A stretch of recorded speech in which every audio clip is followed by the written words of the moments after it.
down and let his nuts hang, man. This is Sirach chapter 10 and verse 2. As the judge of the people is himself, so are his officers.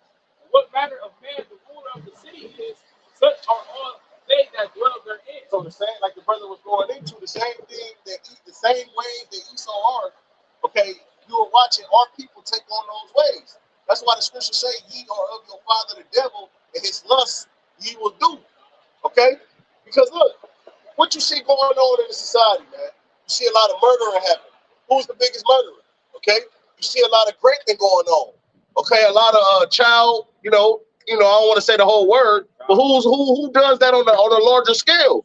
All right, a lot of drug usage, a lot of drug selling, a lot of gang banging. Who's the real gang, man? Who's the real thug, man? Esau. Okay, this devil, E. Okay, so hey, you're witnessing a trickle down effect. Okay, and that's why, hey, because guess what? When we get in power, okay, we're going to establish our ways in the world, man. Okay, everything is going to be righteous, man. Okay.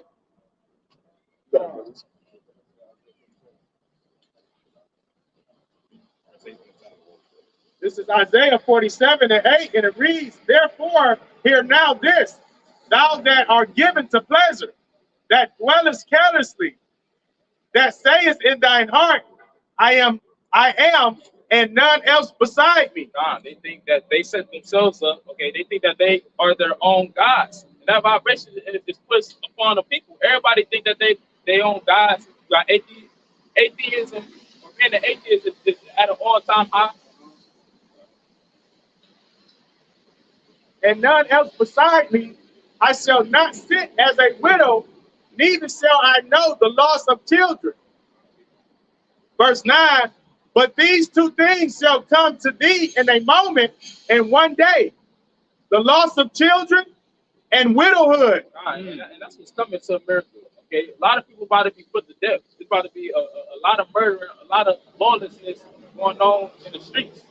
Okay, here it is. You got engineer famine, okay, being brewed up in a pot of what Esau is cooking. And also you got the people, they on edge, they living on edge. Okay, I remember there was an article, going a couple months back.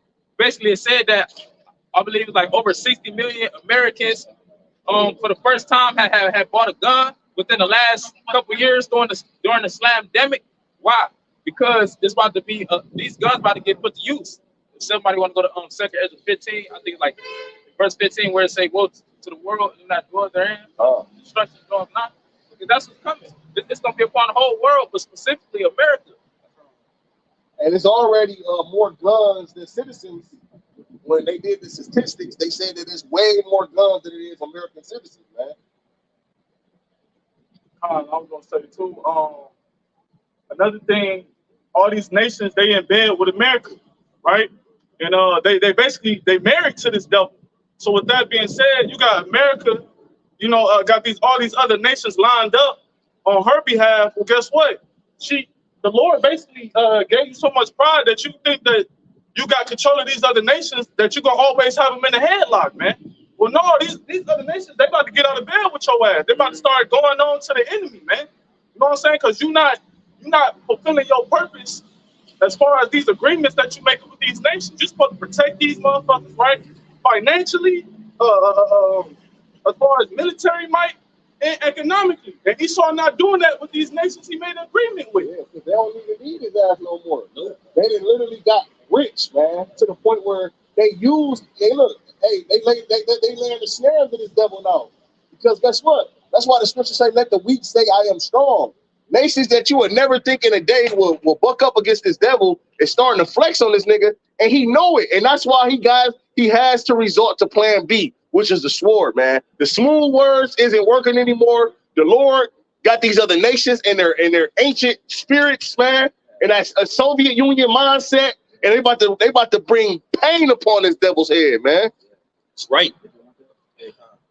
It's Second Ezra chapter 15 and 14.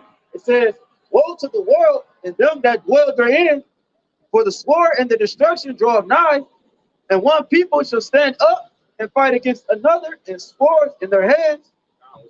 The modern day sword is the gun. Okay, that's why you got a lot of people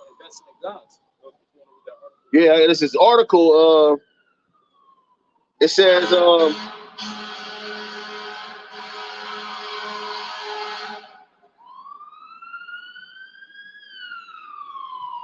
say it, man.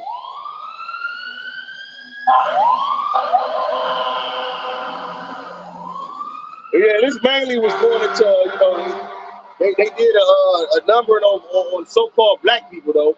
But it says, why are more so-called black people looking for safety and gun ownership? All right, it says 2 days after a so-called W man shot and killed 10 so-called B people in Buffalo last month. And this article is from 2022, but it's still relevant, man. It says Michael Moody reversed his thinking about possessing a firearm. He had watched the aftermath of the carnage on the news and the anguish of victim families and decided he needed a gun, needed, not wanted, he said. After discussing with his wife, Moody said he left his home in the suburb of Washington to buy a weapon. He quickly learned he wasn't alone. He said he was stunned at the number of so-called black people standing in a line at the gun shop in Maryland to make the same purchase. So that's what people running towards. They running towards the weapon, man. We already know Esau Ben had the weapons in the cut. Salaki, this nigga live in the suburbs, man. See, when you live in the suburbs, you're not supposed to be worried about shit like that. You're supposed to have law enforcement always patrolling, making sure you're safe and protected. But what's missing? The law enforcement is missing. So now niggas gotta take matters in their own hands, man. And it's the suburbs. That article mentioned. The article just mentioned carnage. Right, you gotta pay attention to the words that they use in these articles and stuff, man. I got that word carnage. It says great destruction by bloody violence, massacre. It says slaughter, murder, you know, slaughter of animals, flesh, a piece of flesh. So people and animals, man. You know, so it had mentioned carnage, and they also came out with that. What's that movie? That Spider? Was it Batman? I think it was Batman. One of the Marvel movies they just came out with last year. Brothers went to see it. They had mentioned Spider-Man with Venom. I think the Carnage. It was called Carnage or something. But to show you that the next stage and what they're trying to go into, man. You think it's about coincidence that these niggas, like in Ohio, you don't have to have a permit to carry a concealed weapon, man. You could just carry it. You know what I'm saying? Then you got they got the law where you could defend your house, you know what I'm saying, or whatever, where stand your ground and shit. So he already set the stage. It's just now the props is being revealed. Hey, just like the movie The Forever Purge. Exactly. Where the purge, it didn't stop this time. Exactly. It continued. But the scripture that the brother was just in, the second, it goes right along with that carnage. Like this compass, those acts is going to bring the bloody violence. You can really bring it back. This is second Ezra 15 and 15 against this with a sword and the destruction draweth nigh, meaning it's near. Right? And one people shall stand up and fight against another and swords in their hands. Hey, I was thinking about all that racial tension that's going to take place. And you got this whole election thing, you know, this situation with my man's DJ Trump. All right, a lot of people don't even understand that if Trump was to go to prison, he can still run for president and win. It happened twice in history to where he can go to prison for however long they give him, okay, he can win the election and then pardon himself his own self. You know? That only makes sense because it happened twice in history. Before the Lord causes war to happen on a large scale globally, it has to happen on a minuscule scale, right? You know what I'm saying? Like internally within the cities. Yes, there's gonna be a lot of wars going on. It's not we always harp on World War III, but it's gonna be small wars going on amongst the people too. And it's gonna be shown through the media. See, shit like this is gonna be media. All these things is gonna be pushed in the media, man. All right, it's gonna be televised. This revolutionary will be televised. You know what I'm saying? Because these other nations, they gonna look at the shit that's going on in America. But what the fuck is going on with our people, man? Just like how it is now. We look at right now. We watching the TV, looking at what's going on over there. But then they gonna be like, yeah, what's going on? Exactly. Because once it reaches the red, white, and blue soil, that's the last state.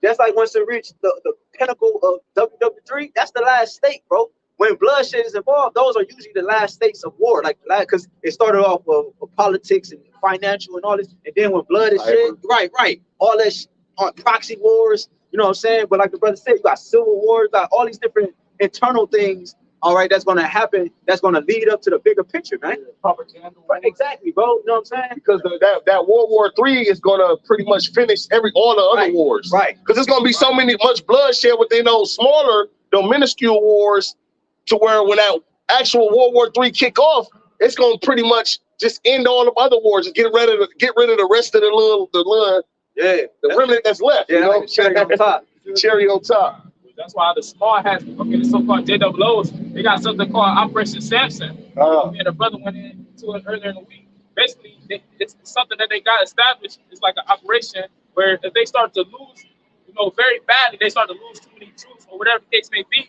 then they gonna just shoot the missiles. Yeah, you see, well, he went to go visit, what was this visit? China, and he had this big briefcase with him. Nigga, all they meaning that, like, first of all, this is not a game. Like, a nigga carrying a nuke, the nigga carrying the button to press the nuclear missiles to go off at any time. The nigga visiting other countries and he got the briefcase next to him. Why the president of the United States got the button on his desk? Right, bro. So it's not a game. Nigga not just carrying that for show and display, bro. Niggas don't have parades just to, bro, this is real shit, bro. It's about to happen. Yeah, bro, this is real shit, man. This is what the Bible speaks about, man. You know what I'm saying? Go ahead. You got something? I'm going to read that application say the Samson option. It's on Wikipedia. It says the Samson option is the name that some military analysts have given to Israel's deterrent strategy of massive retaliation with nuclear weapons as a last resort against a country whose military has invaded and or destroyed much of Israel. Because you got to understand this too, man. The draft is coming back. The military draft is coming back. Now, you know, once upon a time, they had certain stipulations on the military draft. If you was your mother's only son, or if you had a left feet or some bullshit, man, then you weren't eligible to go to war. Well, in this draft, they drafting everybody, man. You got a 16-year-old son, his ass going to the military, man. Got a daughter, she going to the military. All you women out there, your ass going to the military. And guess what? The Lord said, destroy utterly all of her hosts, man. You're going to die in the military, which is going to be a result of what, man? Pushing that button. It's Mark chapter 3, verse 23.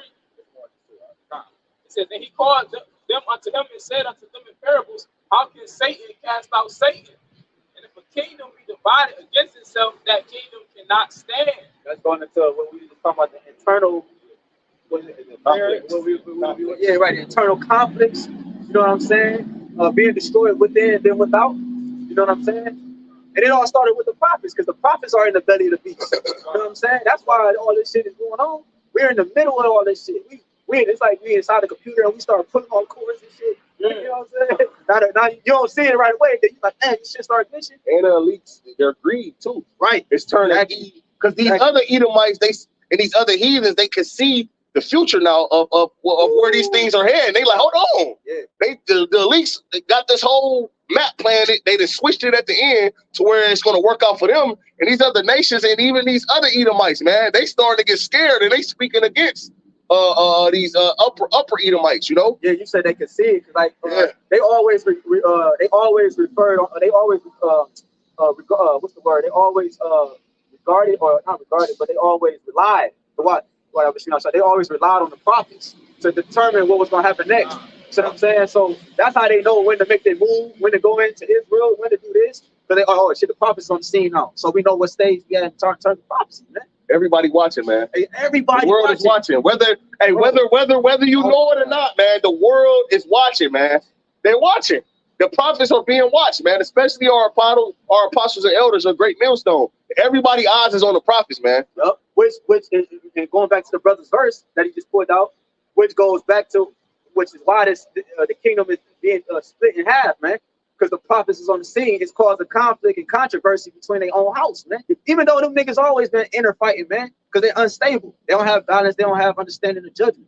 But the prophets made it that more hard. They talk about that in Isaiah 13, the burden. All right, so the prophets is a burden unto Esau. So now, like going back to what the brothers is talking about, you got the conflicts dealing with what? You got people coming to their senses. So I'm saying that's why the brother mentioned you got more guns in the country than people. Because niggas like, all right, now I gotta what? Defend myself. You know what I'm saying? I have to arm myself because something is about to come down the line. Not only just guns, man. We talking about heavy artillery. Yes, yes, Switching all that shit. Shit that you like, how the fuck do this nigga get his hands on it? Where did this shit come from? Yes, bro. All the time Esau gave it to him so that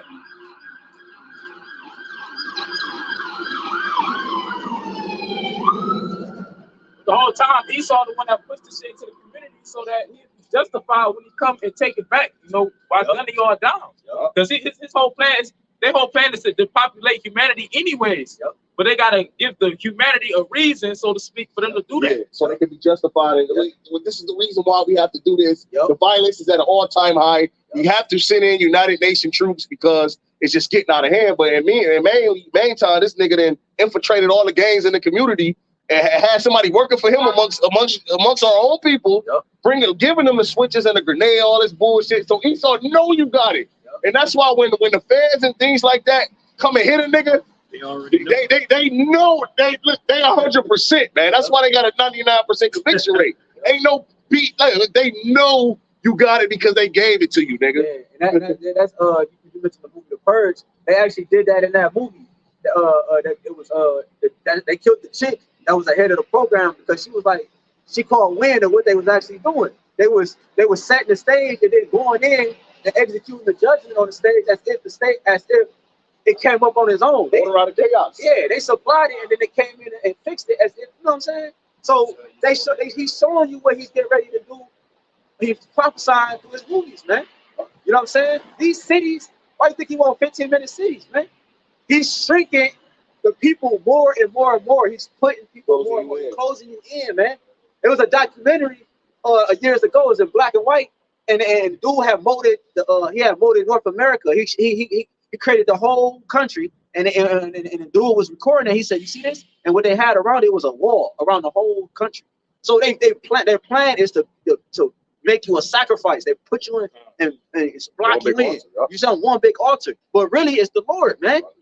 You know, it's really the Lord making this sacrifice, man. You know, go ahead. I got something. Because Esau, he get his counsel from the left-hand spirits, and that's what the left-hand spirits is telling him to do. Right. Because like the brother said, he was set up by YAHWASHI. Right. Right. I'm gonna finish this. 2 Ezra 15-16. It says, "For there shall be sedition among men." Right. You know, sedition. Right. Go ahead. Get that. It's the etymology for the word sedition. It says rebellion. Right. Uprising, a revolt, a factitious commotion in the state, concerted attempt to overthrow civil authority. Right. The government, high or low, it don't matter. The point is that the people mindset is set to like, okay, there's a problem within the system, and they're taking they're starting to catch wind of the problem. And like now Edomites coming to Jake. Yeah, we're in this together. Right. We're all. It was just fuck you niggas, lock the door on you niggas, stay away from you niggas. Now it's let's come together. We're all getting depressed. And now you see your own race of people don't give a shit about you either now, nigga. Now it's let's come together. We're all getting oppressed together. No, shut up, nigga. Yeah, you saw that, like what bro was saying, you saw that with Black Lives Matter. You had a majority Edomites out there than Jake. There was more Edomites than Jakes out there. What proceeded to be Edomites. It's wrong with what the brother saying, because they're now feeling the effect of it. Because why Esau took the middle class out of the situation. Right. So, and it's a spiritual prophecy that they should seek the peace of the Lord. Right. Why are they doing that? Because they, first and foremost, they're trying to receive sympathy. And second of all, these Edomites will be put in straighter situations. The curses is flipping in their ass. And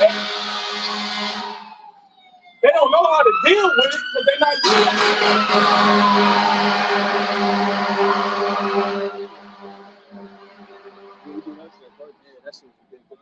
I was gonna say it ain't gonna be none of that.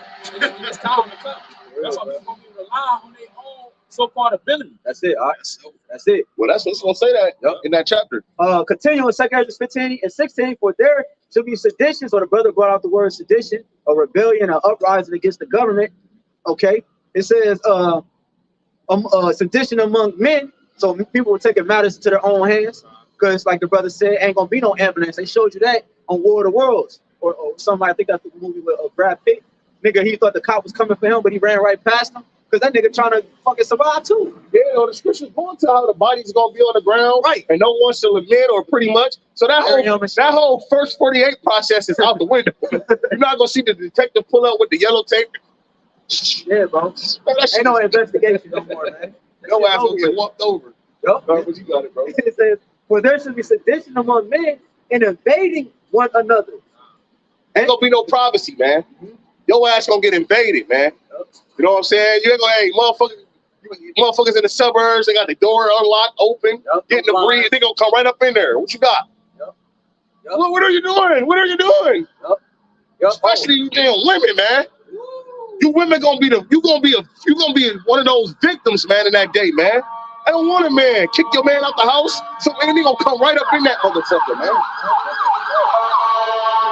That's Satan, man. And then it's judgment. If there's really people in there, that's fucking judgment. It's getting more and more. Bro, we just saw fucking 5, 6, 7 ambulance trucks and cops roll past, bro.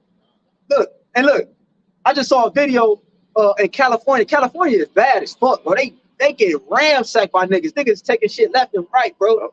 Man, I just saw a video. These niggas so cut. These niggas, bro, it wasn't even no nice car. Okay, it was an okay car. Point is, they must have knew that this dude had something in the car. They chased the nigga. He crashed. They got out the car. Niggas got out the car with him and recording them in their face. They didn't give a fuck. They ransacking all the vehicle. They robbed the nigga while he crashed. Nigga hurt. They robbed the shit, taking all the shit out the car, and still got back in the car. The point is that it's the lawlessness is reaching a certain pinnacle. See what I'm saying? It's reaching a certain point. Ain't nobody giving a fuck about no government officials, no police. They don't care. And then it's a shortage on policemen. It's a shortage on EMS. All right, the medical field. And then Esau put it in an article and put it on the news to let you niggas know. Look, we defunding the police, or it's a extreme shortage of police, and then it's a nigga at the and then they put it all on social media. Then you have a nigga run past, there ain't no police. Shortage of police. Niggas, and then the gangs get together. Well, look, they said it's a shortage of police. You know what I'm saying? So look, it's our time to look. That's why niggas don't give nigga the way people is living out here. You would think that it's legal to do the things that they doing. No mask on, nigga. They snatch a bitch purse and kick her down. I just was watching a video where 2 nigga women, they own sisters, man. 2 Northern Kingdom women was walking. They was older women. You had 2 young Keishas run up on them, hit them over their head, beat their ass, and took their purses and jumped back in the car. Wicked, bro, you had it was a confrontation. Look, it was a confrontation between a mother and somebody, I think a hair salon or something. It was some type of thing. And then she had her daughter. She brought her daughters down there to deal with the situation. The bitch, the person, whoever they had confrontation with, killed both the daughters inside the salon or whatever, and the mother just walked away. So these niggas, bro, on a whole other level, bro. They on a whole other level of demon. Yeah, you know what I'm saying? On demon time. You feel me? So it says, where there should be sedition among men. Yeah, Khan, water. Second 15 and 16. Where there should be sedition among men and invading one another. They should not. So these niggas doing it now. Bro, you can still go to fucking Starbucks and get a coffee. You can go to Pizza Hut. You get what I'm saying? You can still get a decent job, a $25 paying job that's decent to get you through society. When they talk about that green tree and that dry tree, what should be done in the dry? Oh yeah. So while things are plentiful, this is the act. I think it's Luke. It's in Luke. Because that's important. Because if they're doing it now, how much more when shit get worse? Niggas ain't gonna have no conscience, man. No conscience. They talk about that in 2 Ezra 13. How the one realm against another, the realms collide. Now you starting to see the spiritual things. Like it's just like we're in the spirit world. Hey, look, that dimension is now entering and mingling within this dimension. Yes, it's heavy though. Yes, and bro. the presence is being known. Yes, bro.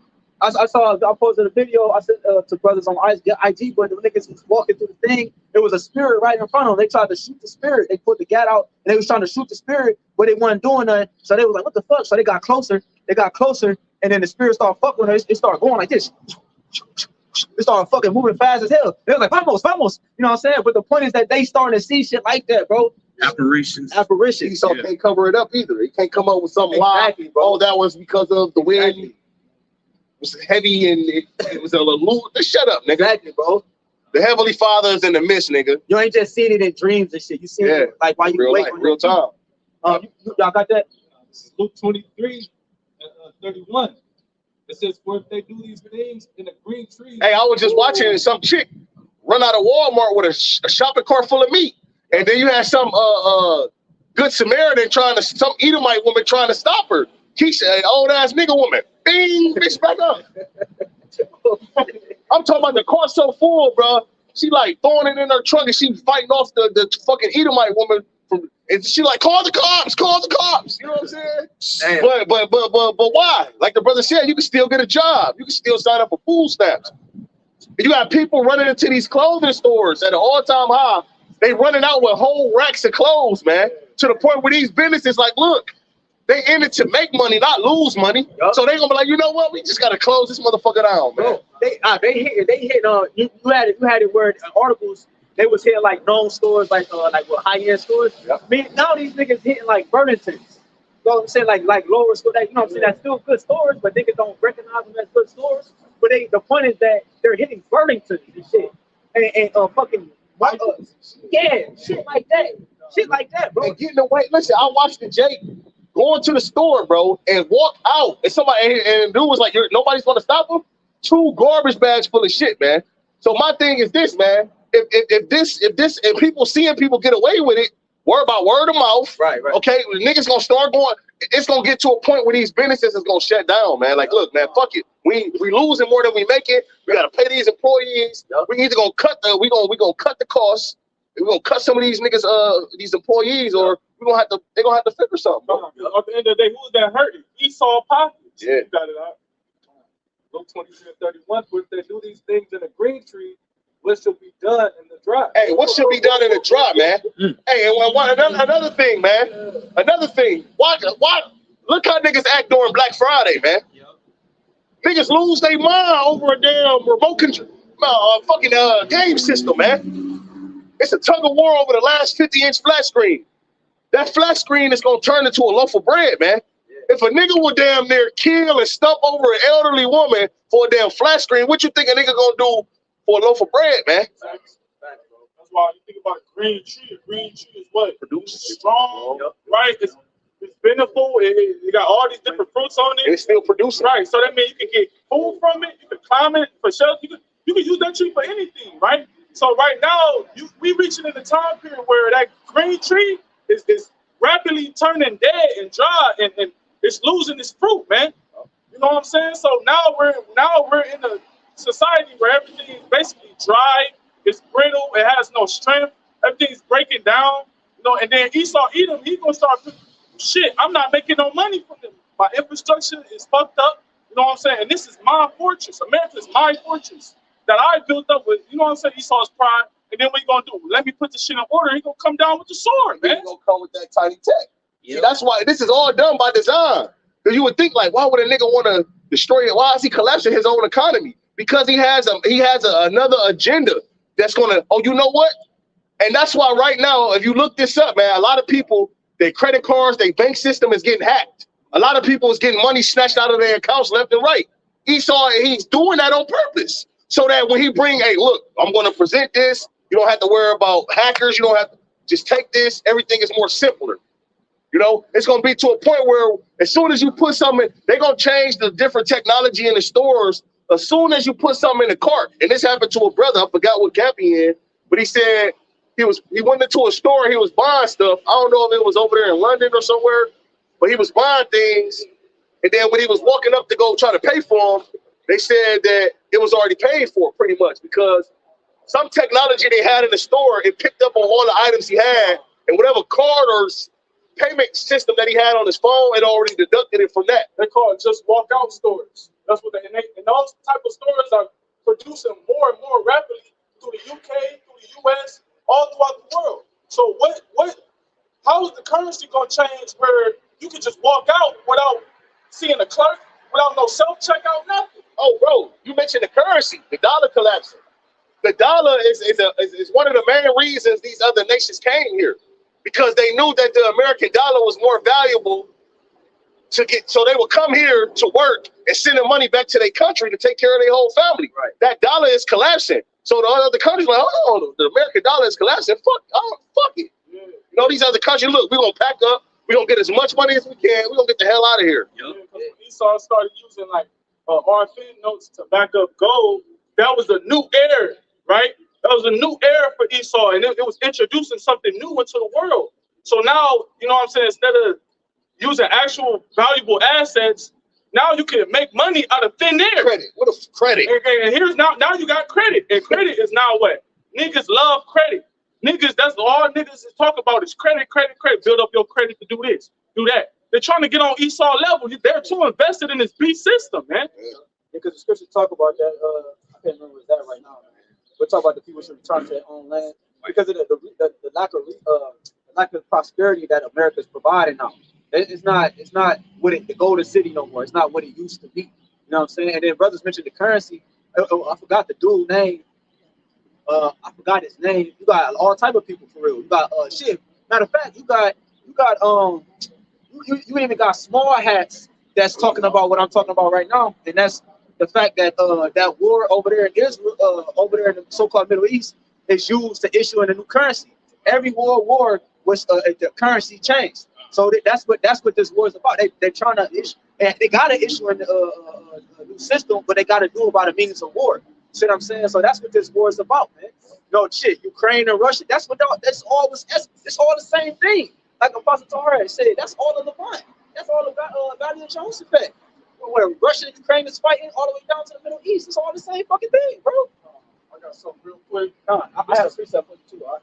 Okay, this is from Salakia. I can't read what website this is. DJClock.com. It says the impact of ancient Babylonian money magic on modern economics. It says the ancient Babylonians believed that money and wealth were the result of magical forces. They believed that certain spells and rituals could be performed in order to bring about abundance, and this knowledge was passed down through generations. This knowledge was later adopted by the Khazarians Mafia, who rebranded themselves as the Knights Templar and the Rothschilds. The Rothschilds, the damn elites, man, the Federal Reserve, man. Ooh. Okay? And like the brother was saying, no, make your point, brother. That was the point. That basically all of this making money out of thin air, right? It goes back to ancient Babylon, right? And it all does what? It all stimulates from false idols and idol worship, man. All of the rituals and doing all of this, that, and the third to access abundance and riches and wealth and popularity in the world. All that shit is Satan sacrifices, man. You know, you give your power, energy, you sacrifice it over to the God of this world. All right, to receive benefit and riches, just like our people was doing in the Grecian captivity, man. I got one for you. The second Ezra chapter 5, verse 1. Nevertheless, as coming the tokens, signs, behold, the day shall come, that they which dwell upon earth shall be taken in a great number, and the way of truth shall be hid, and the land shall be barren of faith. But it said count the tokens, man. Count the promises. Because we opened up, talked about measuring the times diligently, man.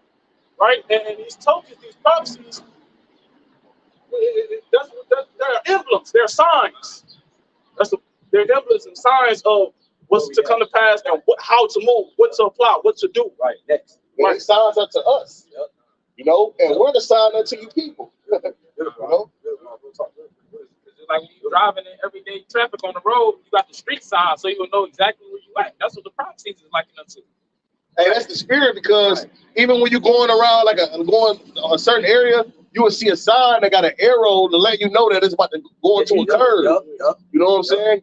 Yep. And that's how you know that a curve coming, like dead man's curve. You got those things on the ground. It'll slow you down. It'll slow you down and let you know that curve. You know. Yep. Second Ezra chapter 5 and verse 2. That's the point. But iniquity shall be increased above that which now thou seest, or that thou hast heard. Oh man, iniquity is increasing, bro. Iniquity is increasing, bro. Just sin upon sin upon sin, bro. You ain't seeing nothing but wickedness intensified every day. You would think that the Lord is showing these signs in the earth that wickedness will decrease. know, you would think that people would get scared, you know, hearing about the famine and seeing this war brewing up, and then hearing America involved in it, which they live in America. You would think that people would say, you know what? Let me fall back. You would think that wickedness would decrease, but it's actually increasing, man. And what did the Lord do last time wickedness increased in the earth? He brought a flood through this bitch, man. That motherfucker. Yeah, he cleansed it by water, okay? This is Matthew 24:12, and it reads, and because iniquity shall abound, the love of many shall wax cold. And that love is going out the door, you know? If somebody ain't on the same accord as you, you can't trust them. That love, oh, I love my best friend, that shit is gone. Because as soon as your best friend ain't got no food, she coming for your ass. Right. And another, I was gonna say another thing too, that love also goes into obedience and just being in order. Because that's what love is. Love is an action. If you love somebody, you're gonna be obedient and subject to them, according to the spirit, whatever. Right. But iniquity is gonna abound so much that the order is gonna be out the window. Ain't gonna be no compassion, ain't gonna be no type of, you know what I'm saying, soft-heartedness. Love, affections, and emotions is gonna be all out the window. That's why the scriptures say, you know, have parents coming against, you know what I'm saying, the daughter against the father. That's why that's gonna be like, right? Because bro, that's the closest thing it's got. It's a child and a parent. Hey, look at this, bro. To a certain extent, this is order. Light turn red, you stop. Right. You know, hey, they don't go. You can't drive 60 up this street. People are banned. They listening to that. But all of that shit is gonna stop, man. You know, ain't nobody gonna give a fuck about no traffic lights. You know, it's gonna be just chaotic everywhere, man. Okay? That love is gonna wax cold. When you go into that word wax, it means grow. Cold means uncanny, heartless. Okay? Ain't gonna be, you see the elderly woman walking up the stairs with her bag. I got this, man. Hey, you see a woman pumping her gas. I got this, woman. I got this. That shit gonna go out the door, man. Because it starts with the people first. A civilian, you know what I'm saying? What is it? How it goes? The citizenship goes back to civilian, I believe, right? So the people make up the place. Once the people line is gone, it's a wrap for everything else. So it don't even fucking matter. None of it's gonna be upheld because the people gone. So how this shit gonna be still standing? Civilization. Yeah, exactly. What makes civilization? Civilization. Order, not the citizens. Right. The people being civilized. That's the order. Bring it back. What you just said? What makes a civilization? A civilization is not the citizens, but the citizens being civilized. In order. Right. In order. Once the order is gone, there's chaos, there's death. There's no life that can come out of chaos. You see what I'm saying? Go ahead, finish that. The second Ezra chapter 5 and verse 3, and the land, it says, and the land that thou seest now to have root. So this is, so the land that we see, which is red, white, and blue, this is the golden city of the world, right? This is the land that had root. If they talk about the land of the free, the home of the brave, it would never be destroyed. This, that, and the third, because they saw it as being rooted, meaning they saw it as a strong empire that they thought that could never be taken down, right? Yeah. And two, the laws is what made this place rooted. Right. You know what I'm saying? Right. The laws that Esau prescribed is what makes this place a strong foundation for Esau. Right. Well, really, also too is the fact that he took control of the currency.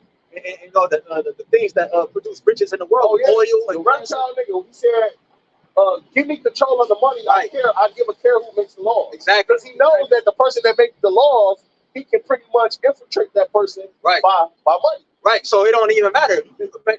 I still own you. Yeah. Because you're not gonna prosper without the currency. If I own the currency, it don't matter what law you got, because I can still buy you out. It don't matter. So that's their blessing. They took the fatness of the earth. So America, which is the Basra, the modern day Basra of these Idumeans, it had root. Okay, they issue out sanctions into different nations. They put out this and that. Okay, they're always everywhere. That's why they're the only fucking country where their military is spread all over the fucking world. That's how you know they got root. But what it say? It says, shalt thou see wasted suddenly. Woo! Wasted suddenly. Talking about in an instant, man. Like, bro, quick. You see what I'm saying? Unexpectedly. Unexpectedly, bro. So these These Babylonians walking around here, bro, they have no idea. Look at, you got the nigga ride the bike. He having a good old time. You got this nigga Edomite. All these people who are out here, bro, have no fucking clue what's They in La La Land, bro. They in La La Land. They comfortable. Hey, it's like you know, hypnosis. A nigga being hypnotized, man. Bro. These people are hypnotized to the point where they comfortable. They just in La La Land. They caught up on sports, the reality shows, their job, their enchantments, man. Because you mentioned the word hypnosis, which that's the Greek word for sleep, bro. That's why the scriptures say it is a high time to arise out of sleep. For now is our salvation nearer than what we believe, man. And it's literally enchantments everywhere, from the signs on these stores, the sirens on the ambulance trucks. These things were they triggered Jake's mind to stay in the state that they're in, man.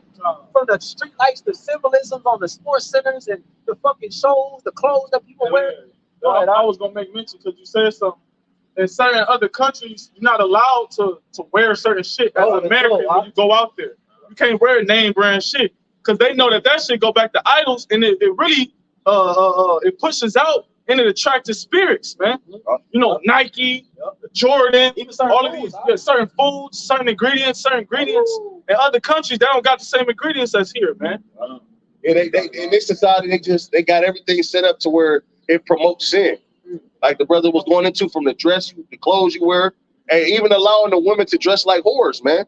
Hey, that entice a woman say I'm dressing sexy to entice another man. That's what dressing sexy means, to entice a man. So if you got a man, you shouldn't be wearing that shit. You should be dressing sexy in the bedroom, man.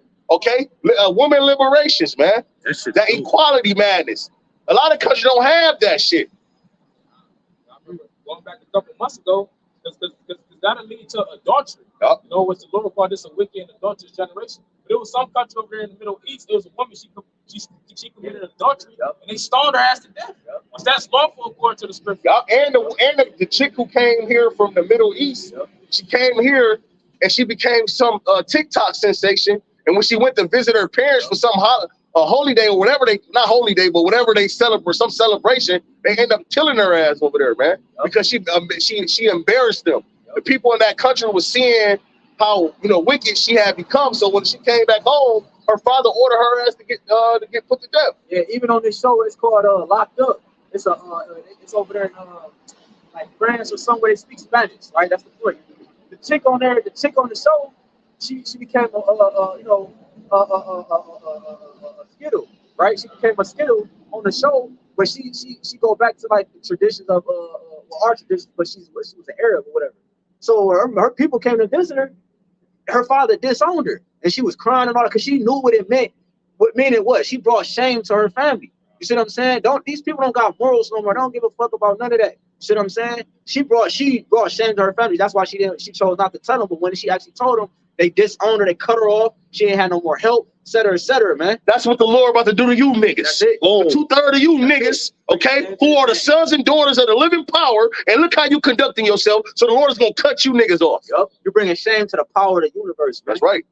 The very power that created everything that you see, you bringing shame to his name, man. Dragging it through the mud as if it don't matter, man. As if it's not the reason why he gave you life, the reason why you breathing and shit, man. Come on, man. Go ahead. Come on, I know you got something. Go ahead, bro. This is Proverbs 11:6. The righteousness of the upright to deliver them.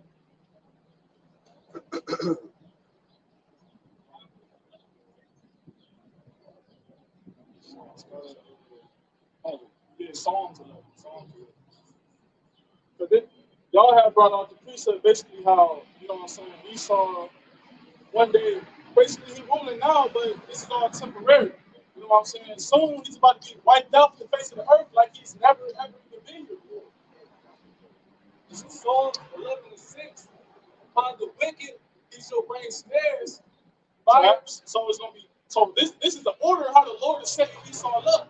First, the Lord gonna set him up by traps. He said his pride had deceived him. So the Lord gonna do what? He's gonna feed him with the fatness of the earth. He's gonna give you the power of the sword. He's gonna give you everything that you want, the power you desire. He's gonna give you the pride. He's gonna be proudful as fuck, and that's gonna be your first snare, right? That's gonna be the trap that the Lord gonna lay. He allowed you to be able to split the atom, to be able to create these nuclear weapons. He allowed you to make a league with these other nations and be able to give them a form of currency and control the currency. So now Esau is pride. The Lord made the ultimate snare trap for your ass. Let me get this real quick, brother. You get it back. Jeremiah 50:24. I have laid a snare for thee, and thou art also taken, O Babylon, and thou was not aware. Thou art found and also caught, because thou hast striven against the Lord. That's what makes a trap a trap. You're not aware of it. You're blind to it, man. Especially when you at the pinnacle of your pride. That's when you continue even more. You go even harder. You know what I'm saying? And that's once the Lord basically trick you and put you in that powerful mind state, you basically don't go, ain't no turning back. All we can do is just keep pushing forward. That's Esau mindset. There's no way I could fucking fail. The Lord has given me his people. He gave me his people. And I got them, my foot on their necks. How can you come back and just take them? No, this is impossible in Esau's head, man. So he has the ultimate pride right now to continue to forward his agenda and go hard in doing it, man. He think his house should continue forever. You know what I'm saying? And I got to, is he done in that? No, I got something for you after y'all got it. It says, fire and brimstone and a horrible tempest, this should be the portion of their cup. Right, and that's going to be the end all be all, man. See, that's going to be the end all judgment. The fire and brimstone. See, the Lord going to use these other nations, even other tribes of Esau, to rain nukes upon America, man. And these other Edomites, you low Edomites, to you self-proclaimed Edomites, to the elites, man. All right. But when the scriptures in Revelation, we're talking about that third part being burnt up. That's talking about Esau and Edom, man. The nation of Esau is going to eventually be burned up by the missiles, and not even that in the kingdom. Once they get their 38,000 years of slavery, then they're gonna be burnt up as a nation and just wiped out. Ain't gonna be no more Edomites, man. Yeah, they spirits. How the Lord gonna do it is because when you read Ezekiel 35, because y'all mentioned them having the Lord's people in captivity, it says that they are given to us to consume. So in Esau's mind, the Lord gave us over to him to pretty much do whatever he pleased with us, to consume us. And that's what Esau's trying to do. He's trying to find a way to consume Jake. And he does it through, the abortions, Planned Parenthood, gunning us down, putting shit in our food, and all this and that. But he still wasn't able to do so because of the Lord's mercies. But the brother mentioned these Edomites being consumed in the kingdom because after they serve 1,000 years, the Lord is going to erase the nation of Edom and their spirits is going to mingle within those other nations. So that's how it's not going to be any more Edomites, because their spirits is going to go mingle in amongst Ammon and Moab and Ishmael and them, man. Just like the tribe of Dan. Yup. It's going to be the same way. That's right, bro. The tribe of Dan got mingled amongst the rest of his tribe. Yup. It's going to be like that with Esau. Yeah, because the Lord can't just destroy their spirit, because the Lord is the Father of spirits. Right. That would be like the Lord saying he can destroy himself. Right, and then also to prove that too, like just when you hypothetically, when you envision it, Esau is the border of wickedness. The nations are still going to be rebellious, but in the kingdom they're going to still be having exactly. So it makes sense that how would they still be going with this if the world is governed in righteousness? Because Esau's spirit is going to be mingled amongst the nations. You know what I'm saying? The only reason Esau will be in the kingdom is to serve out his judgment. Right. That's literally the only reason he's gonna be in the To kingdom. get recompense. Yep. And also, the same things he did unto us. We gonna fuck them up. And like the brother said, and that's why the scriptures say, when the Lord's judgments are in the earth, then will the inhabitants learn righteousness, because we're going to be holding those people accountable to their actions. See, Esau, he don't know righteousness. Right. He cannot do righteousness. Yep. So that's how we're going to constantly listen. Esau has no righteousness in his bone. That means if it's any day that's not the Shabbat, we're going to be fucking that devil up every day, all day. When it's the Sabbath, he going to be happy. It's the Sabbath. He going to be telling his people, it's the Shabbat. We don't. Yeah, right. No mercy on this nigga. This is not holy day. He showed no mercy. I was gonna say, but then again, even on the Sabbath, you're not gonna really get arrested because you guys gonna be in pain. We ain't gonna know. I was saying that on the Sabbath, we ain't gonna be beating his ass. We gonna lay off of him. But like what bro was saying, he still ain't gonna never have no rest, because all the pain that he's gonna be receiving throughout the weeks, on the Sabbath, I could fucking like us. when the Sabbath come around, we don't have fucking rest. Some of us still gotta work, and then on top of that, we still being paid from the whole fucking week. We don't got no rest on the Sabbath, bro. The Sabbath is meant for our mind to decompress from society. And guess what we're gonna have power over? We're gonna have power over spirits. Those spirits. We're gonna be able to take Esau's ass out, put his spirit back in his body. We're gonna have unlimited power in the kingdom, man. That same power that Esau want to possess, he want to have power over those spirits where he could bring snow. Man, we gonna have that power. He did that when he would do experiments on us. He will have it where we will be flatlined and he'll shock us with the motherfucking things. That's his form of doing what the brother talking about, like showing power. Like we're gonna do it naturally. Yeah, we're gonna do it naturally, bro. So that's how, bro. Go ahead, man. That's cold, man. That's cold, bro. Go ahead, Psalms 92:7. When the wicked spring as the grass, and when all the workers of iniquity do flourish. Right, and that would be now. See, Esau, he flourishing. He's doing a lot of things behind the closed doors. All right, and he's increasing. The Lord's still increasing his double, in certain areas. So right now, Esau, yes, he's still flourishing. You know why? Because him and the Lord got the same playbook. See, Esau and the Lord's playbook is a lined up until Esau thinks. See, it's a difference in their playbook towards the end. See, right now in the Lord's playbook, he got Esau still flourishing. But in a minute, that playbook, him and the Lord's playbook is going to be different. Yeah, that's why I say the fullness of thy sufficiency. Esau hasn't reached the fullness of his sufficiency. Bring it back. Psalms 92:7. When the wicked spring as the grass, when Esau, because Esau is the wicked, and when all the workers of iniquity do flourish. Right, and what did King David say? He said, "I see the wicked spreading themselves like a green bay tree," and that's what.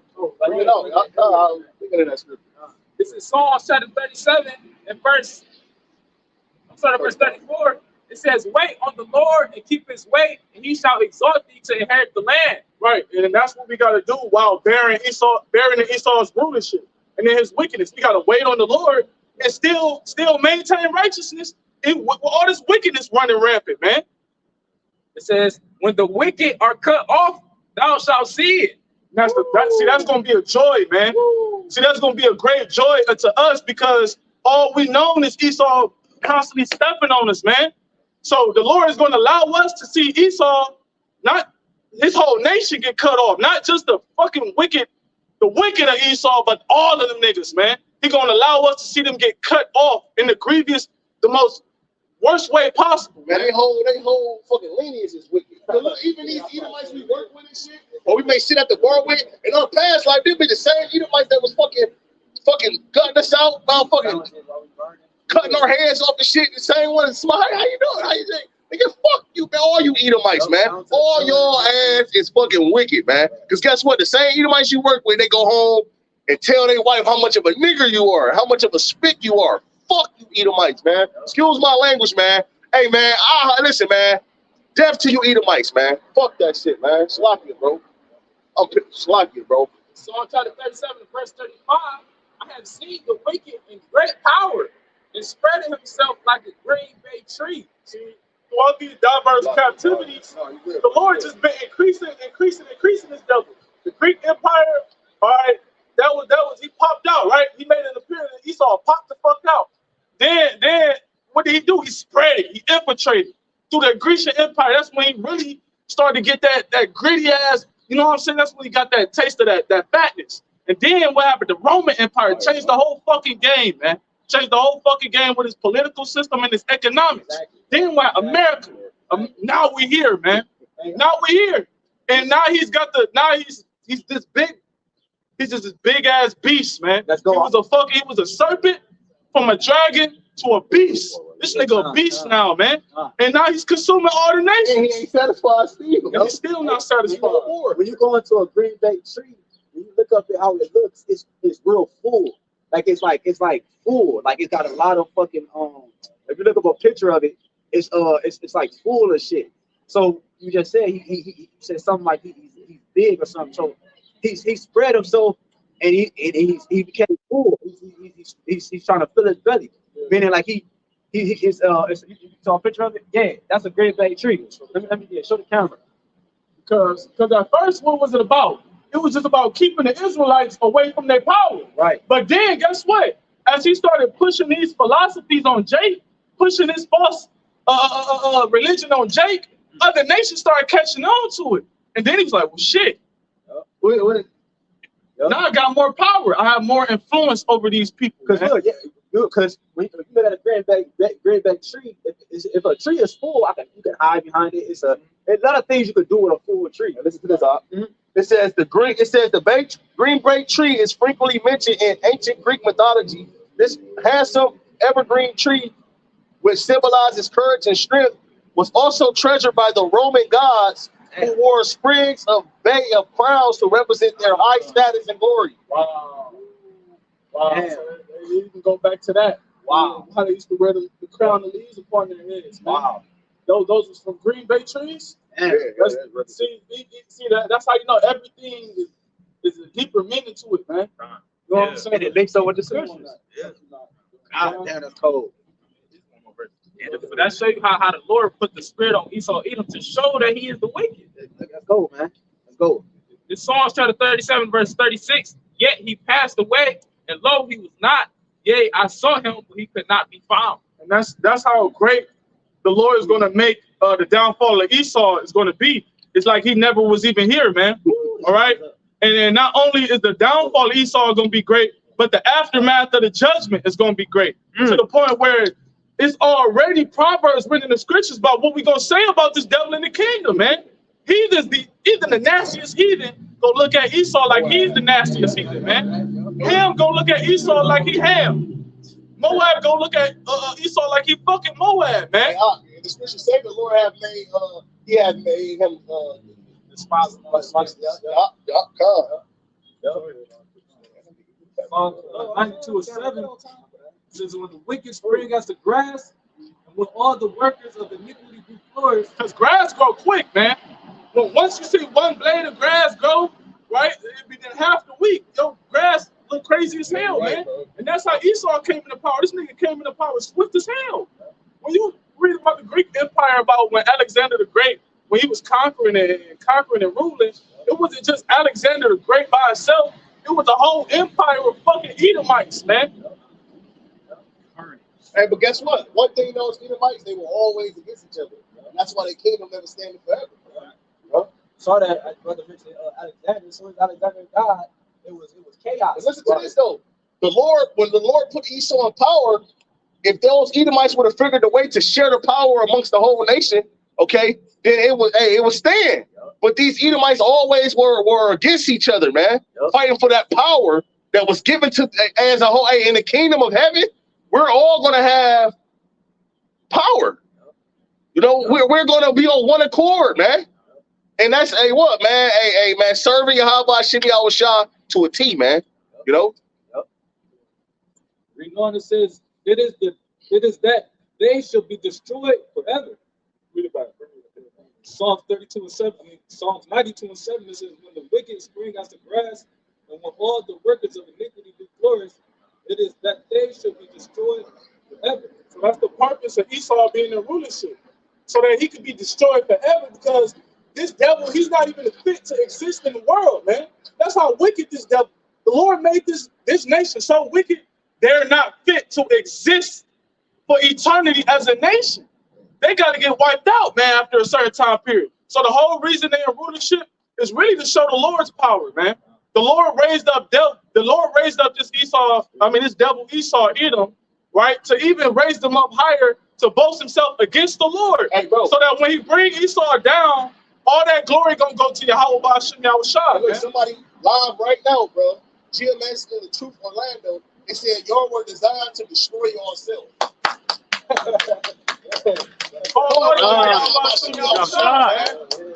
Because the scriptures say, if he is wicked to himself, whom shall he be good, man? And that's why YAHWASHI gave, when he was Isaac, he gave Esau that blessing. And he also told Peter what? You know, you live by the sword, you perish by the sword, roughly paraphrasing. So it's all the spirit that he was given that blessing to destroy himself, ultimately, man. Bring that out first, and I got it out. This is the book of Job, chapter 14 and 5, and it reads, seeing his days are determined. So it was already determined the results or your future. Your future was already determined, okay? Esau here trying to rewrite it, but it was already determined, bro. Go ahead, The number of his months are with thee.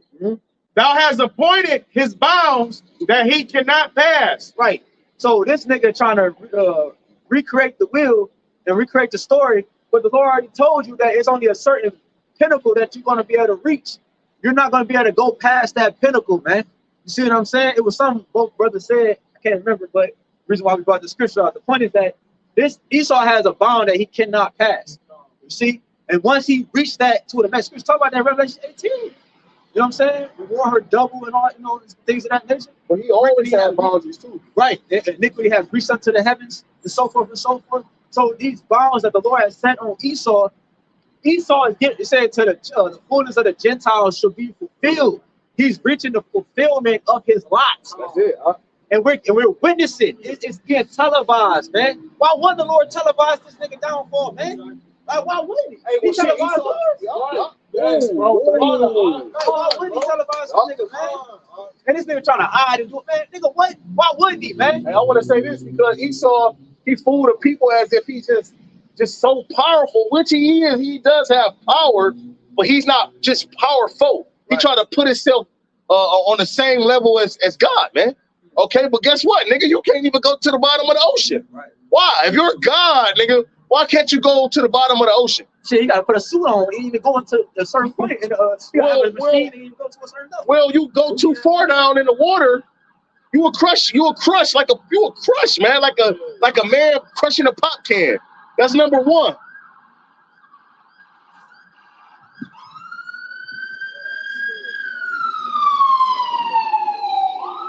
Okay? Hey, and that's why the scriptures talk about the pride of their heart deceived them. Okay? Oh, if he's God, why can't you go out to space for real, man? Right. Why you got this illusion that John Glenn walked the moon? Why? If you're God, why can't you just go out there, man? Hey, man, why? It's just like Daniel with the many tacos, right? Thy days are numbered. See, in the Lord, what he had to do, he had to use the prophet to reiterate that message. You know, and that's what the Lord is doing now. He's using, starting with our apostles and elders, great millstone, using the prophets to do what? To reintroduce that your days and your kingdom is numbered, man. To remind you. He forgot. Hey, he must have forgot, man. Hey, because guess what? When you do things for a certain amount of time or for so long, man, you kind of forget. He forgot. He forgot that there was a God, man. He forgot that he was given his power to rule over us for a short period of time. Now he getting beside himself, but the Lord has brought the prophets on the scene to remind you, nigga, hey, time is ticking now. And that's why Esau about to come down with that great wrath, man. He about to lose everything, man. Job chapter 7, verse 1. Is there not an appointed time to man upon earth? Are not his days also like the days of an hireling? Right, so it's an appointed time to everything on the earth. To tell you that in 2 Ezra 4, you don't move or don't store them up until the said measure be fulfilled. It's an appointed time for everything. Shit, for growth, for birth, for everything. Trees, grass, sun, everything has an appointed time. The sun is in the sky for a certain amount of time and it goes down. The moon comes up. It's an appointed time for everything. Esau has an appointed time. He deceived the world to make it look like this nigga's gonna live forever. He made it seem like he don't have a time to it. He don't have an end to his badness, man. Right. Because the hireling don't work forever. Exactly, bro. They go to work, clock in, and then they leave. They're not at a fucking Amazon fucking plant 24 hours and shit. Nigga just in that bitch floating boxes and shit. Come on, man. Go ahead. I was gonna say Esau, he a temp. For real. Hey, that's a video right there. Yeah, God. So Wisdom of Solomon chapter 2, verse 1. For the ungodly said, reasoning with themselves, but not aright, our life is short and tedious. And in the death of a man, there is no remedy. He know that. This is the wicked speaking right here. This nigga know his life is short and tedious. So he's doing everything he can. That's why he's going mad.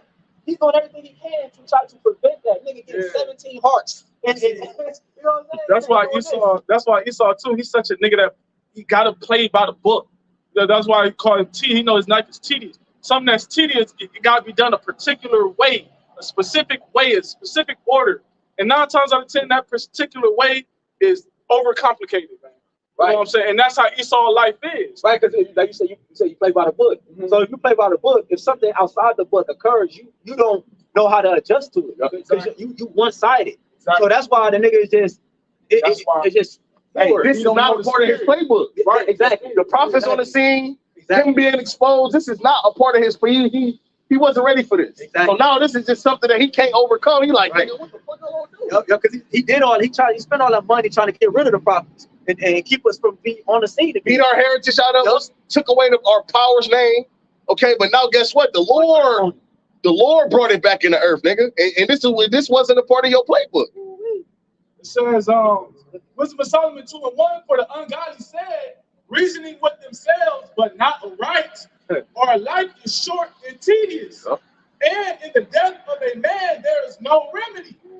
Neither was there any man known to return from the grave. Hey, there it is. See, that's what Esau. And guess what? They look. They got this thing where, and I don't know why these Edomites doing this, but when they get real sick and they get like to the point where they about to give up the ghost, they pay like $80,000 to get freeze. And when the so-called cure for the disease come about, he is telling these people that he can bring them back to life. He know he can't. He know it. You niggas paying 80 grand to get freeze, hoping that one day you're gonna come back. See, that's the difference between Jacob and Esau. Esau, he want to live forever so he can enjoy his riches forever. He want to take this shit with him. At least Jake realized, look, once I'm gone, I can't take this shit with me. Yeah, Jake That's why Jake live it up. That's why Jake got that YOLO spirit. Because they know once they die, it's over with. You can't take all the shit, your possessions with you. Esau, Edom, he's still trying to hold on to his fatness of the earth and the power of his sword. And Esau, one thing that Esau do understand is generation. He understands that if he was to continue ruling 100 years from now, his people will be empowered. So Esau understands how that generational shit. That's why Esau really obtained generational wealth. Hell yeah, you do. Because he what the father, I forgot his name, the RAWCHAA. They show you Myra M. Bauer, yeah, hell, that nigga. You know what I'm saying? That nigga, but I'm saying that's true because he knew that. That's why he gave the proportions to his sons. He knew what was gonna come out of that because he understood generation. And that's when they came up with this whole tiny text shit. This wasn't just recently, right? This wasn't in a recent 100 years.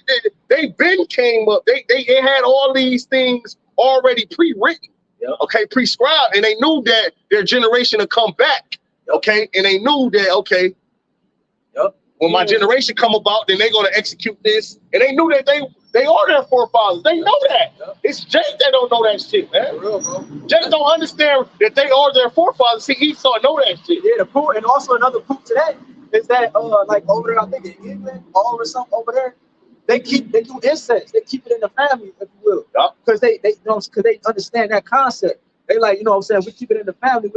We keep you know what I'm saying, generating what we are planning and keep going forward what we're trying to do. You know what I'm saying? They don't want it outside of the family. Yeah, like the Rothschilds, I think they do the cousin thing, like a cousin to marry his cousin, you know, and you understand. Damn. You know? Damn. But our people, what? Nigga, hold on. Nigga, what? Yeah, right. Real talk, bro. Destroyed. It's Joel chapter 21, starting at verse 7. Wherefore do the wicked live, become old, yea, are mighty in power. Yeah. All of these Edomites that's in rulership is old as hell. You know what I'm saying? None of these niggas is young. Bro, even when you go into the presidential election, all the niggas old as hell, man. Why do you? That's purposefully like that. Because a nigga that's old is never going to switch it up. He's stuck in that way. He ain't gonna get no young. A nigga that's young can easily be persuaded by anything. He can easily have a change of heart, see some shit. Oh, this ain't right. Get confounded, get his woman old. Old ass nigga. Hey, Mr. Burns ass. That's a Rothschild. That's Mr. Burns ass. You think he's changing his mind? You think his old ass woman gonna tell him to change his mind? She used to this devil. For real, bro. And on top of that, they was allowed to even grow old. They tell you Psalm 73, you know, for they are not in trouble with other men. Out here that's allowed to be up in age, they got to constantly worry about getting hit by straight bullets, getting robbed by these young ass Pookie and Ray and all the other badness that's going on in America. Yeah, they was able to fulfill the experience of becoming what they people inherit. And they able to eat. They able to eat good, right. Have a good diet. Yep. They had the time to be able to work out. You know, they had time to pretty much, you know, live a decent life as far as like health wise. See, Jake don't, you know, they really can't. Jake got to eat the messed up food. They're all bunched up. All bunched up. You know, they got you know, a lot of land where they can enjoy their house and they can deal with their woman, you know, without having to hear the neighbor upstairs beating on the ceiling. So hey, these other nations, mainly Esau, man, they were able to live a more life that was beneficial unto them, to be able to prosper and live long, not stressed out, a stress-free life. The stress kill you, man. That's why a lot of our people on this side, they die because of stress, man. Yep. And that's why a lot of our people is that's why a lot of our people is obese. You know what I'm saying? Because stress, it don't motivate you to work out. It don't motivate you to have a healthy life, a healthy mindset. It makes you lazy. Yeah, exactly. So our people in our community is stressed the fuck out because of their old oppressor. Them niggas is over there living good because why? They control the finances, they control the resources, they control everything that you see. So if I control everything, why wouldn't I live good? You know what I'm saying? If I don't have an oppressor, why wouldn't I? If I don't have an oppressor, why wouldn't I live at the best state? Go ahead, that shows you that. Or you would tell a so-called black, Hispanic, or Native American that he oppressed, that nigga won't believe you because he got a Benz and he a CEO of a motherfucking cleaning company. He'll tell you not oppressed. Nigga, how you not oppressed? Your face on the dollar bill? Your face not on the dollar bill, you oppressed, man. It's your name on the streets. Even though you invented this, if you invented it, it's your name on the street. Why is it in Euclid or Martin Luther King? Why is it a whatever street in every country, in every city? Right. Why the people who built this? Why their name not on it? Right. And then I'm gonna say this too. And when you read the scriptures, it's even a whole payment structure. Right. The scriptures go into how if a man's labor, the son not supposed to go down upon his wages. So before the sun go down, that work that man did, he's supposed to get money. Yep. Okay, but see the way Esau got it set up, these elites got it set up. The whole payment structure is oppression. Yep. You get paid every 2 weeks. Now you're 2 weeks behind. You know how much shit can happen in a day? When you get paid, you got to pay for all the things previous. Yes, bro. You know, you can't enjoy your money. Then it get taxed. Yep. And then they tell you at the end of the year, you do this and that, we'll give you this lump sum. Hold on, nigga, I'm a grown adult. Why do I have to get my money every 2 weeks? And why do you have to give me the money that you took out of my check at the end of the year? Right. You know, that's oppression in itself. Then the nigga get some bread, right? He'll get the land, he'll buy a house. He think he could. You don't even own the place where you dwell at. If you fuck up they can take your everything. You don't own the land. Oh, the Patriot Act. When you go into the Patriot Act, exactly. He can not only see, that's what people don't understand.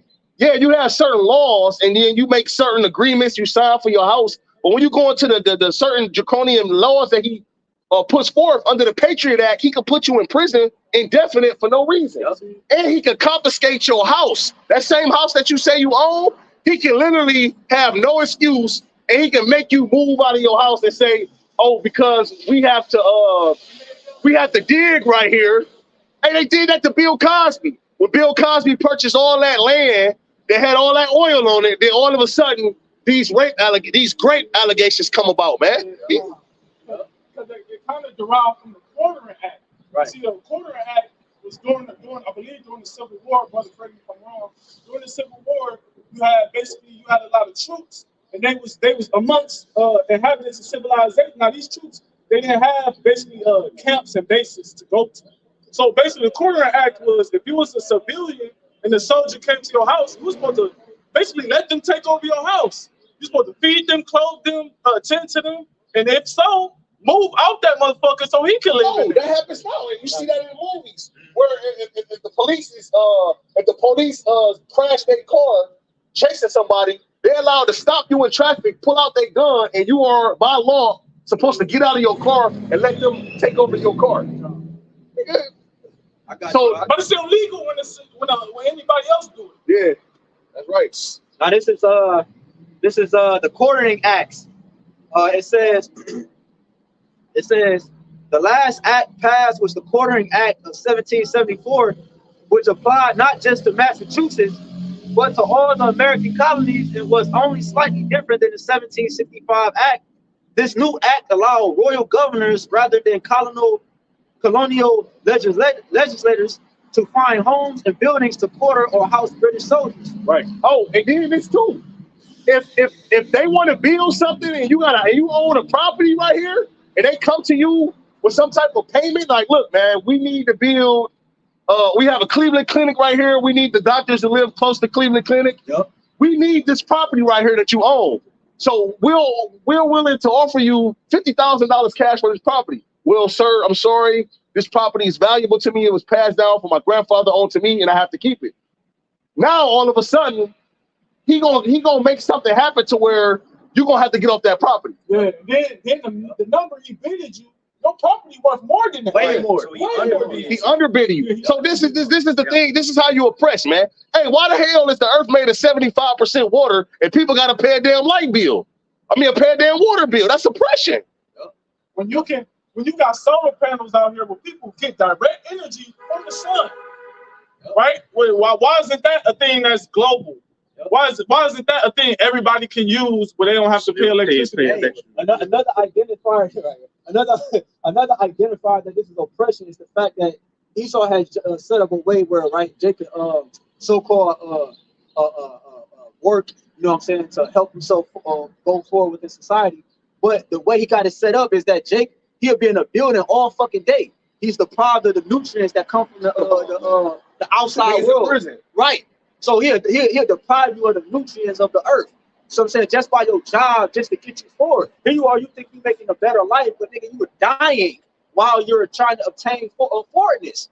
That's oppression. You're opposed to anything you do is supposed to prosper. So if I work, I'm supposed to prosper off that. You don't, and it's Esau's world. He prospers. You don't prosper. You're dying as you're forwarding yourself so-called. That's oppression. Listen, I bring it out all the time. When you oppress something, if you take your hand and you put it on the couch or a pillow and you hold it there for a specific time, what it's going to do? It's going to form the shape of your hand. If I take it off, it's going to come back to a formation, but it'll never be back to where it was. It's going to be dented in, and it's going to have an impression of what was oppressing it. That's the people. Oh, Esau is oppressing everybody so fucking long that now their mindset, and they're coming back to a certain state, but they're still an Edomite. They're still a chocolate Edomite. And they think that this is how life is. Yes. Oh, this is how it's supposed to be. You know, I heard some woman say her mother told her that the reason why the so-called, the Edomites are richer than Jake or have more wealth than Jake is because there were 2 bags of money and E got to it before we did. That's what some woman said. Her mama taught her. She asked her mom when she was young, and her mama told her some bullshit like that. Yeah, well, you know, that's a clear indication why you don't listen to women. I got you. It says, now this is from the battlefields.org. It says, all right, let me start up a little bit. All right. Or just reread what you read. I just want to make a quick point. All right, I got you. It says the last act passed was the Quartering Act of 1774, which applied not just to Massachusetts, but to all the American colonies. Right, so it's applied to the whole system. Which means that still applies. Right, exactly. This is the last act. Yep. So that mean that shit is still in effect, man. Yep. You know what I'm saying? Yeah, because 1776? Yeah, established and everything. So it says, but to all the Americans, so it's 2 years prior, right? But really it's all the same thing. 2 years is the same as the same exact year. It says was only slightly different than the 1765 Act. This new act allowed royal governors, right? Royal governors. So not only just soldiers, not only just footmen, but royal governors, rather than colonial legislators, to find homes and buildings to quarter or house British soldiers. Colonial legislator is basically a person that just passed laws. It says, colonial legislators to find homes and buildings to quarter or house British soldiers. Now, what was going on while these British soldiers was being housed? Do you think that these British soldiers were outstanding men and men of valor who were respectable? And no, they weren't doing shit like that, man. What they was doing, they was eating up everything. They was basically taking the goods of your house and preserving them for themselves. Your woman, oh, that's your woman, we like her. That's their woman now. They ravishing women, they taking children, killing them, doing all of these men are doing whatever the fuck they want to do, man. Right? And that's the same thing you got going on with the UN, these United Nations, where Esau Edom, we got these conglomerate of nations that come together, right? To what they're supposed to do. They're supposed to come together for the protection and for the protection and the for the watching of the civilians, right? Whenever there's a global destruction or a terrorist attack or something big was something that whenever the Lord, this is a certain word I'm looking for though, like a state of emergency, yes. Whenever there's a state of emergency, you're supposed to have the United Nations, right? When you have a conglomerate of different nations, then they come together, they're supposed to be protectors for the people in the state of emergency. But do they do that? No. They do what they do. They add more affliction to the people that's already in the state of emergency. You see it with Katrina, man. You see, brother Kazaki not here with us right now. He always bring it out how you had places in Katrina that people could have went to for water, food, shelter, and that was basically restricting people from going there, man. And if you was to try to do anything, they were sending them UN troops on your ass, and it was killing a lot of people, man. So it was actually a test because they had an actual their own military, American military down there, and it was supposedly be a test to see how the military reacted. They gave them certain decrees to do like let them niggas this, let them niggas drown, and they seen the compassion that they had for the people. So now they gonna say that's why they said, look, we're gonna use the UN troops now. Some foreign niggas that don't got no type of ties or compassion to these people to carry out our agendas, man. They use America just for like passing out food and little bullshit, man. Who was president at the time? Bush? Bush was president? Katrina. I think so. Yeah. Well, yeah. I believe so. And this is something small though. That's why they got on Kanye like that. Kanye, he marked to say he was a marked man when he said that shit on TV about George Bush with the whole Katrina shit. He marked. That's why they do Kanye like that, because he did that shit that day. You know what I'm saying? Everybody knows that Esau be behind all of these things, man. Especially those that are insiders. You know, those that are insiders. Well, that's why you got whistleblowers. They some shit happened to where they get upset, and now they offended about something, and they just come out and say, look, this is the reason why. But look, that shit will go over a nigga head. He wouldn't do that. How would he do that?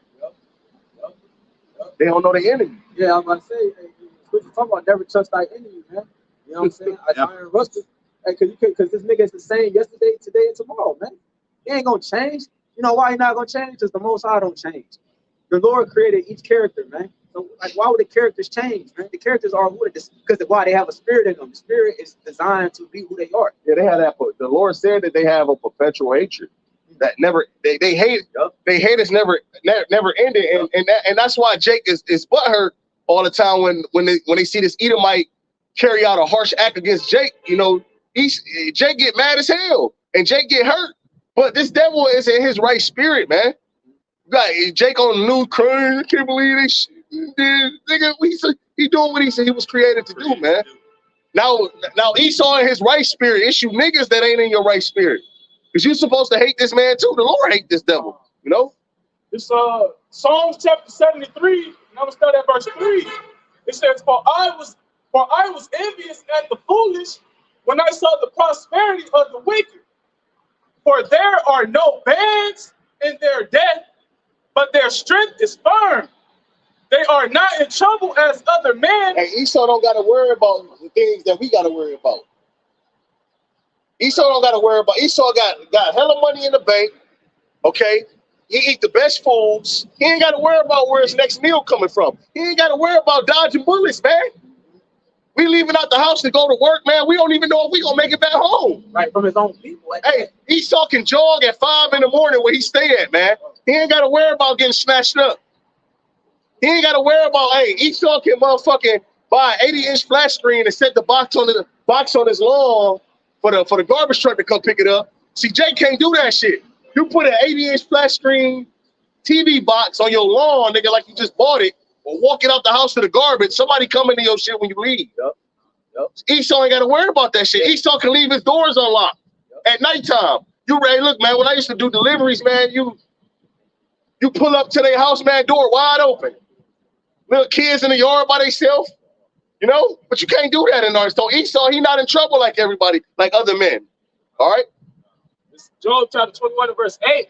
Their seed is established in their sight with them and their offspring before their eyes. That's it. Go ahead. I'll say back now what the brother was saying. They ain't gotta worry about because in J community, Jay gotta worry about their kids. You don't even see kids outside playing no more all like that. Because now they've been getting grabbed up and Esau doing Lord knows what all type of shit.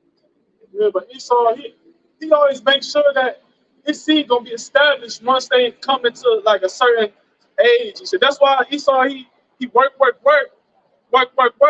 and then leave off his assets. Make sure he got enough for himself. Leave off his assets to his children. Jake don't do that. Jake try to do that shit, and then they go all left.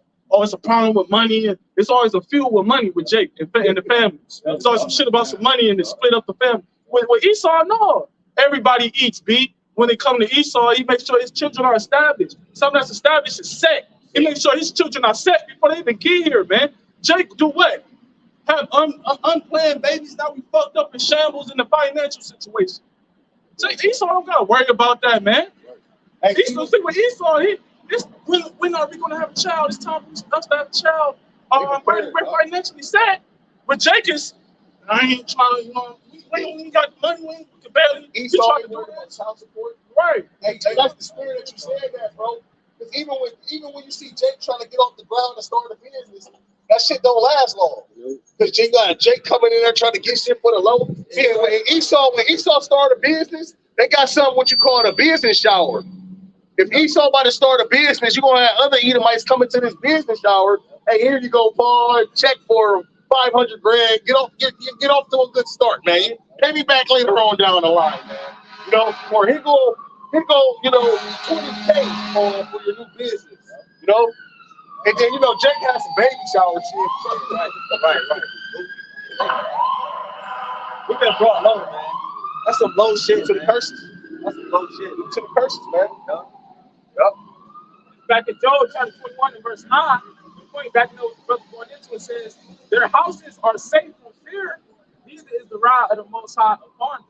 Really? That's mainly speaking about the elites. They ain't got to worry about motherfucking teeth breaking in. You know, Jake ride past, 3 times a day, scoping them out. They ain't got to worry about none of that. Jake live in fear. Yeah. Everything is against the elements. The earth is against us. Jake see certain things and he's scared. Jake is scared people, man. Everything is against us. The beast of the field is against us. Everything is our own people against us, our woman against us, our children against we against us. The flesh against us. We live in fear, man. You damn Edomites don't know what it means to be fearful, man. To fear for your life. Yeah, I wanted to say this too, bro. Because like living in this, like being out in the burbs and things like that, and you see the whole way it's set up, you know. And I want to say this too, man. In the Edomite household, they literally raise their children. Because why? In most cases, the woman is at home. At the school, they be at the bus stop waiting on little Timmy to get off the bus. That mother is taking him home, going over his shapes and colors with him.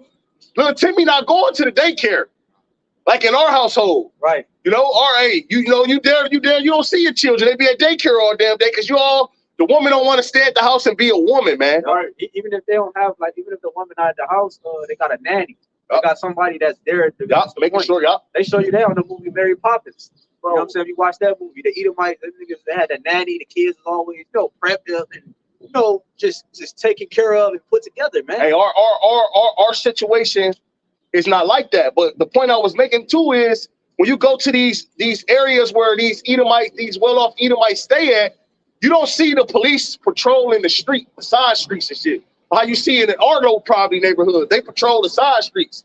And the prominent neighborhoods, they patrol the places where the businesses is at. Because that's what police was created for, to protect the businesses. So they know that Jake is gonna be coming out there to shop. So they make their presence known around those areas. So where Jake don't even want to go down the side streets, man. It get to a point where Jake don't even want to do door dashing around them areas because they are being harassed by the police. The police make their presence known to Jake when Jake go out in those areas. And you got in Edomite neighborhoods, you got something called neighborhood watch. Yeah. You know what I'm saying? They got that. Oh, the people watch out for the neighborhood. And who they watching out for? They watching out for niggas that come out there. Right. That's why, and it's like for cutting you off, bro. That's why a nigga can't even do his job, man. A nigga can't be a mailman. A nigga can't even work for Amazon, deliver a fucking package in peace without some Edomite coming weird. What you doing out here? Oh, you good? Because showing you that it's they know that it ain't no need for a police officer to patrol their streets. We could just do it ourselves. We have enough willpower to be able to keep our community upheld, if you will. And they have a meeting at the end of the week where all the community get together. Yep. I remember it was a movie where called Karen, where two Jakes, Israelite man and his woman moved in a predominantly white neighborhood, and they had a meeting at the end of the week. The whole neighborhood, and it was Karen was there. She was like, 2 black people just moved in our neighborhood, man. We got to do something about it. That's why they call Esau Karen. Yeah, because of that movie. Fucking Karen, man. Yep. Yeah. But it's Psalm 73, verse 5. They are not in trouble as other men, neither are they plagued like other men. You see, mainly it's because of the curses, right? You know what I'm saying? Even you know, when it comes down to certain things, as far as not just like, even when it just comes down to things like mentally, you know, just living mentally, and certain thoughts that come mentally, certain thoughts that torment Jake. There's certain thoughts that, you know, these Edomites have. We don't have the same living situations, so we can't think and operate and move the same. So therefore, these Edomites, they don't think the same because they're not in trouble as other men, man. They don't know what type of precautions to take in certain situations. That's why you see a lot of Edomites bugging out and killing themselves now. That's why they not good judges. They don't understand what it's like. That's why when you go in front of an Edomite judge for stealing some food, he ain't gonna show no remorse on you, man, because he never been there.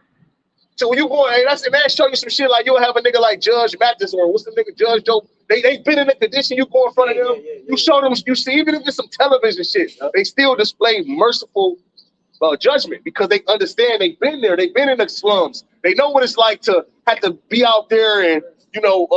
I just went through that a couple times within the last couple years, 2 years, when I had to go to court. The judge was Jake. They did that. They what you doing? What you got going on? They asked a question like that because they try to get my situation. Like, oh damn, life is happening. You know what I'm saying? So okay, look, I'm gonna have mercy on you. I'm gonna drop your shit from 80. I was on 85. I'm gonna drop it down to 69 so you get points on your license. Oh shit, you know what I'm saying? That's mercy, man. Esau don't have fucking mercy. That nigga trying to put you under, man. We had to go to court. A couple of brothers in the camp a couple years ago. We had to go to court for some bullshit. We beat the case, and this nigga still had us fucking paper as if we didn't beat the case. He had us pay court costs, and he had us pay for the case. He's had to pay $10 just so it won't be on paper that we beat the fucking case. Look, if you speeding trying to get to work, right, and you get pulled over by Edomite police, no mercy, and you tell them like, look, man, the job I work for, you get 11 points, you get fired. I'm at 10 points. You know, I apologize, man. I'm just trying to get to work, man. I woke up late, man. My alarm clock. You think that nigga about to show you some mercy? No, the law. But then he'll turn around and break it. Right. As soon as he get down with you, he think of going some weird shit. Oh, this is funny, man. This is James 2:13, and it reads, "For he shall have judgment without mercy that have showed no mercy, and mercy rejoiceth against judgment." Esau don't know what mercy is, man. You know? Hey, man. Hey, when you look up the definition of heartless, you're going to see Esau's name right next to it, man. All right? He doesn't know, he doesn't display mercy at all. Okay? And if he does, and that's why the scripture say if he do it feeling good, he do it unwillingly, and at the last he would declare his wickedness. It got to be something involved for him to further deceive you in a situation, for him to show any type of so-called compassion. You know? Because it said mercy rejoiceth against judgment, because, you know what I'm saying, when your spirit is being constantly grieved, man. Yeah. You constantly go undertaking situation after situation after situation, man. So mercy is important because it gives you what? It gives you that breather, that time to correct things. It gives you that window of time to correct things, man. And that's, I would say this, that's why you know the Lord is in the midst, man. Because if it wasn't for YAHWASHI, his will, Esau would have put us in one big bonfire and did away with us, man. Right. Esau don't give you no time to correct yourself. He said you should have did it right the first fucking time. Hey, this the word, the brother had mentioned the word heartless. This the this is the word heartless on the etymology line. It says, it's a few words, and it says dispirited. It says dejected. It says lacking in courage. It says foolish, listless, half-hearted, sluggish. But the points it says cruel. Tender mercies are the cruel. It says lacking a right, exactly. It says lacking a heart, lifeless. Lifeless. Lacking a heart, man. Esau is unemotional, man. This is why he can fucking literally, but listen, man, he can kill out a whole nation of people. I'm gonna say murder a whole nation of people and won't feel no emotion in his body, man. See, when Jake do something to somebody, Jake have some type of emotion. Jake be like, Jake get like, damn, man, you know what I'm saying? With Esau, man, Esau then wipe out a whole nation of people and go drink some Screaming Eagle or go drink a cup of blood, man, and smile and smoke a cigar, man. Drinking some milk, Esau has no compassion. That's what it's important to have compassion, and it's true. Because how else are you going to be able to be gentle, patient, and merciful like the Lord is? You have to have compassion, man. Yeah, he said, Lord says, the scripture say, Lord is long suffering. Esau not long suffering, you know what I'm saying? He's compassionate. That's why there's no such place it's called hell. Because the Lord is long suffering. He's merciful. He'll never have something burning for eternity. That don't even make sense. That don't make sense. He's merciful. This is Ezekiel 5 and 6, and it reads, therefore, as I live. And you know what? And remember when Esau, he was crying and shit, softly carried with tears? And the Lord ain't show his ass no mercy. And that probably stuck with Esau's ass. Now Esau ain't showing no mercy, man. You got a big ass temper tantrum. You knew what was right from wrong, nigga. You chose to do wrong, nigga. You know? Blame yourself, man. Esau always want to point the finger and put the finger back on yourself, man. And tell you that in Genesis 4, it said when you dealing with Cain and Abel, it said if how it go, it said if good, if you would have done good, the Lord had. Yeah, you can pull it out just to mention it. Because you had all right, bring it out. Sit down, reap what is good or something. Yeah. Genesis chapter 4, verse 7. If thou doest well, shalt thou not be accepted? Right, nigga. So if you would have did the right thing, nigga, you would have been about. You know what I'm saying? So what are you talking about? Go ahead, I'll bring it back. It says Genesis 4 and 7. If thou doest well, shalt thou not be accepted? And you didn't do well, nigga. That's why you weren't accepted. That's your own fault. Okay. Ultimately, Cain knew what the proper sacrifice was. You just watch Abel do it, man. So therefore, your intentions wasn't right. You was trying to get sacrifice for your own glory. You was trying to seek your own glory. You wasn't seeking the Lord. You wasn't doing it with sincerity and belief and faith that you really love the Lord, man. You was doing that shit for vainglory of men. Then he lied to the Lord. They ain't gonna sit up there and lie. My brother's keeper. Come on, man. You deserve everything you got coming for you. Man. Everything. Everything. You deserve it. You work, hey, man. Shit, you worked for it. Esau still held accountable. He still held accountable, man. Because you had a job to do, man. You were supposed to fulfill a certain job, and then you over exceeded the affliction, nigga. This is Ezekiel 35 and 6, and it reads, therefore, as I live, saith the Lord Yahawah. The Lord said, as he lived, the Lord lives forever. Forever, bro. Something this nigga would never be able to obtain, man. I will prepare thee unto blood, and blood shall pursue thee. So as long as the Lord lives, which is forever, blood is going to be after your ass. Meaning the judgment that you dished out is going to come back upon you. Well, his land can't be cleansed Except by the blood who shed it. So your blood gonna be shed throughout this motherfucker. No, devil.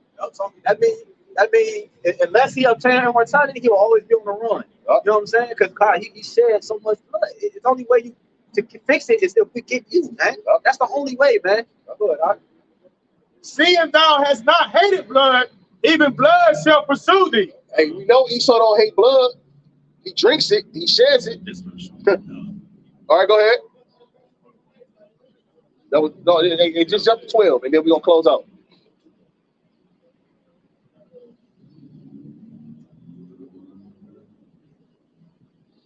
Yeah, because when something is being pursued, it's being chased upon, right? It's being persecuted. So that same blood that you shed is going to persecute you. Go ahead, bro. This is Ezekiel 35:12. And thou shalt know that I am the Lord Yahweh, and that I have heard all thy blasphemies which thou hast spoken against the mountains of Israel, saying, they are laid desolate. They are given us to consume. So the Lord know all of that, man. Okay, you think that the Heavenly Father gave us over for you to just pretty much do whatever you please and just consume us and get rid of us as a nation? That's not true. So hey, the Lord heard all that, your inner thoughts, all that shit, man. So guess what? Great recompense is coming for you devils, man. All right. So Lord willing, we hope to bring this to edifying. Those who will give all honor, praise, and glory to Yahawah, BAHASHAM, YAHAWASHI, BAHASHAM, HAQADASH. Double honor to the apostles and elders of great millstone, rule and teach where we learn the truth from. Peace, mercy, and blessings to the hope of the elect that believe in the truth and sincerity. So next time we say shalom. Shalom, walk love the world.